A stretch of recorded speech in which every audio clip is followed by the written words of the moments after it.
in there. All right, so we're reviewing our science lesson. But the owl's beak is curved and pointed. So if you have that owl, he's usually, when we draw a picture of an owl, we give him that big beak, and from the side it's curved like that, and it's very strong, stronger like a pencil as opposed to skinny and small like a pin. And it's so it can really tear apart the animal that it's eating. So adaptations are the physical characteristics or behaviors that help a living thing survive in its environment. So then we looked at some of the adaptations. We started with looking at the polar bear. Has that fur to help keep it warm and survive in cold temperatures. And polar bears are white like the paper, and a lot of bears are black like your pants, or brown like the table. What's interesting about that white fur, I just learned this not too long ago, is it's actually clear. Each hair, if you really look at it, it's clear, kind of like the glass of the window. But for us, it looks like it's white. And when you think about why would it be clear, it's because then it's almost like a window and helps, if you've heard of solar heat, like the sun comes down on a glass panel and heats the water underneath it, and then that water helps heat up the building or the water that you use for a shower. It's that same idea. So it works almost like those little fine glasses to help absorb and collect that warmth from the sun so it can get to the skin. But then when you have all those little hairs, they work like layers, like your shirt. You have two on. When you start getting warm, you take one off. And if you're really hot, you might take both of them off. Well, bears can't do that. So they need that extra fur because they stay in a cold place. All right, now then the camel we talked about has the big hump that stores fat for when it has to take a long journey and it doesn't have a lot of food available. So it can go a long, long time without having to eat. So that's, we ended there. So now we're going to talk about desert animals, DESERT. They have adaptations to save, SAVE, water. So an adaptation for animals in the desert is to store water, WATER, or spoons, SPOONS. Okay. Water. Very good. That is right. So water. Whoop. You get that back. Sorry about that.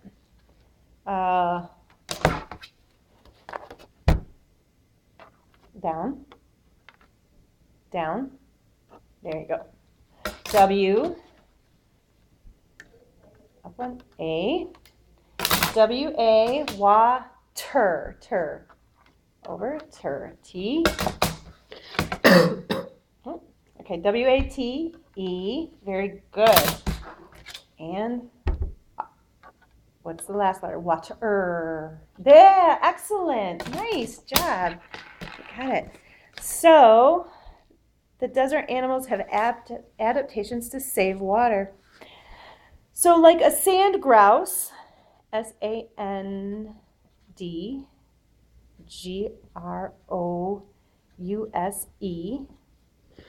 All right. Oh my. Okay, so like a sand grouse, a desert, DESERT, bird with feathers, FEATHERS, that soak, SOAK, up water, WATER, to take back to their young, Y-O-U-N-G. So like a sandgrouse, it's a desert bird with feathers that soak up water to take back to their young. So we said that their blank soak up water. What soaks up the water? The beaks, B-E-A-K-S, or feathers, F-E-A-T-H-E-R-S.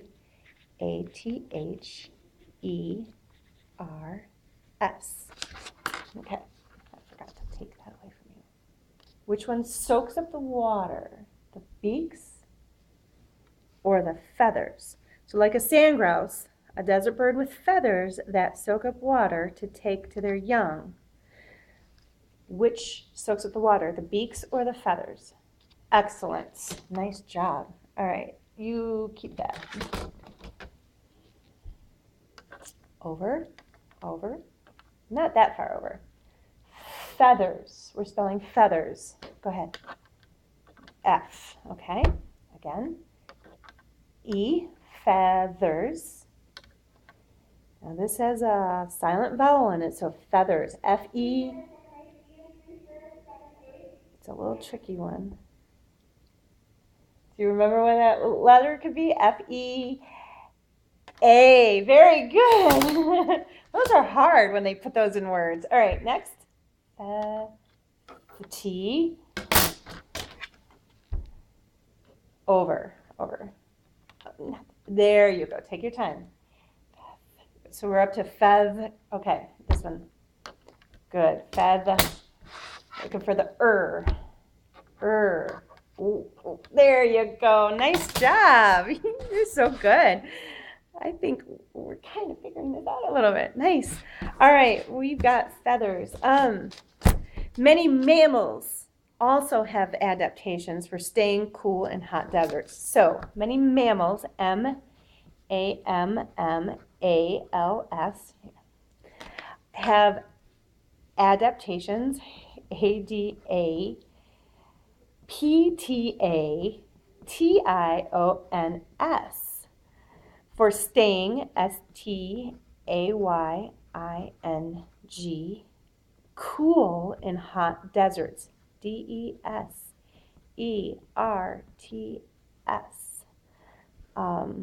So a mammal, you and I are mammals, deer, bear, anything that can regulate its own temperature. A snake cannot do that. A snake, if it wants to warm up, it has to lay in the sun for a little bit and let the sun warm it up. It does not have the capabilities to raise its body temperature. So you might get a fever when you're sick because your body's trying to fight it. Or if you're outside, you might get goosebumps because it's cold. That's your body working to try to get you warm. So that's what mammals can do. Cold-blooded animals cannot do that. So the question is, another desert adaptation is to help animals stay cool or turn white.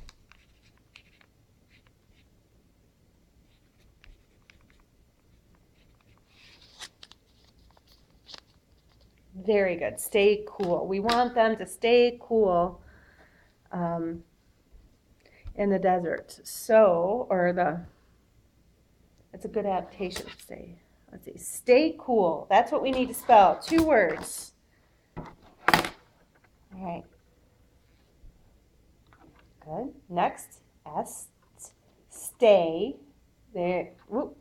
Stay. We have S, T. Stay. A. There you go. And what's the last letter of stay? Down. Not that far. There you go. Stay. Stay. Next word is cool. Let's go up. There you go. C. Cool. Okay. Now we're not done with this one. What other letter? There you go. And one more. So we're at not one more O. We have C-O-O. What's the last letter of cool? We're looking for O. Stay cool. Let's try again. P doesn't make sense. We're looking for O. There you go. There. I knew you know it. All right. One example is the fennec, F-E-N-N-E-C, fox. A fennec fox, F-O-X, which has large ears, E-A-R-S, to give off heat, H-E-A-T. That's interesting. So, the fennec fox has these special ears here, you know, and so they release the heat to help cool it off. So that's one of the ways that the heat escapes the fox's body is through the ears. So that's the fennec fox.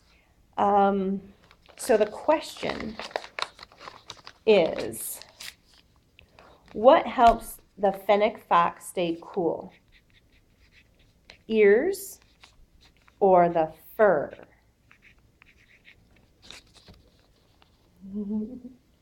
The ears. Very good. That could be tricky if you're not paying attention, because you might have thought I said warmer, but it's cooler. It helps them cool off. All right. Some adaptations. Hold on. Some, S-O-M-E, adaptations are behaviors, B-E-H-A-V-I-O-R-S, such as northern, N-O-R-T-H-E-R-N, black bears hibernating. Here's a big word for you, H-I-B-E-R-N-A-T-I-N-G, hibernating, which means sleeping in the winter, W-I-N-T-E-R. So they have a special sleep that they get to have, and that's a behavior. So some adaptations are behaviors, such as the northern black bear hibernating or sleeping in the winter. What kind of a mammal hibernates? Cat or bear? B-E-A-R. Which animal likes to hibernate in the winter, cat or bear? There you go. Nice. Oop, sorry. So we need to spell bear. All right. Bear. Up. Bear. B. Okay, so B. What's the next letter? E. Good. B-E. We're spelling bear. It has one of those silent letters in it again. Up, there you go. B-E-A. Last letter, bear. Excellent. Nicely done. I love science. Just love science. All right, so next, when animals hibernate. So when, W-H-E-N, animals hibernate, H-I-B-E-R-N-A-T-E.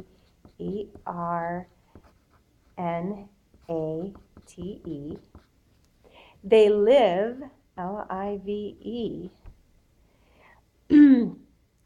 off their body, B-O-D-Y, fat, F-A-T, and use, U-S-E, very little, L-I-T-T-L-E,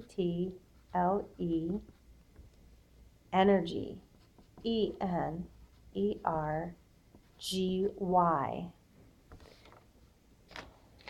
So, bears use blank energy when they hibernate.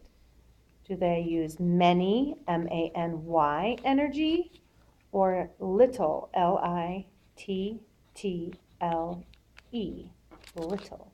Many or little energy? Okay, so you pointed at both of them quick, so I don't know which one you really know. So what is the answer to the question? Very good. They use little energy. I figured when you double pointed, but you never know. Okay. Many birds, B-I-R-D-S,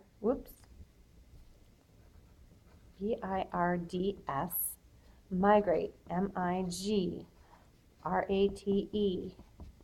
from colder, C-O-L-D-E-R, to warmer, W-A-R-M-E-R, places. Many birds migrate from colder to warmer places. And migration, M-I-G-R-A-T-I-O-N, is change location periodically. P-E-R-I-O-D-I-C-A-L-L-Y. What are we learning about? Are we learning about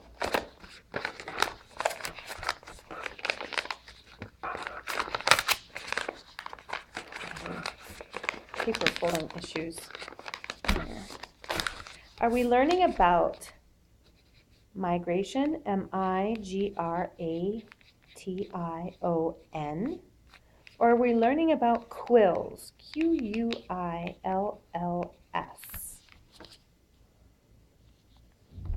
Migration. Excellent. It is migration we are learning about. Right now being fall, there are some birds, a lot of birds, but specifically ones that we see all over the place normally that are migrating, and they're the Canada goose. So you'll see them way up in the sky making those V formations as they fly together to go from these northern areas to the south. And it's because a lot of their food they get from the water. Well, what's going to happen up here in Wisconsin in the winter? What happens to those ponds? They turned ice, right? So they can't get the food, so they have to go where it's warmer so they can get food from the water environment where they like to live. So they have no choice but to leave. Same thing with robins. The robin likes to get the worms from the ground. They can eat some berries and insects, but they love those worms. So if the ground is frozen, it's kind of hard. The worms have dug way down where the robins can't get them. So they'll fly south too. Oh, we're almost done with our storage here. Let's see. We need to spell migration. So it's a big word. So think about it. Migration. Up, M. So my. Oh, there you go. My. Oh, we got to finish spelling the word. Okay. My. Next letter. Very good. G. Ray. I say my gray. Ray. I'm looking for the A. Migration. Shun. Up. Oh, not that one. That one. T. Sometimes a shun is an S, but this time it isn't T. So migration. I. O, and last letter. N. Excellent. Wow, you're a very good speller. You're better than me, honestly. I'm a terrible speller. All right, so we get to take a break.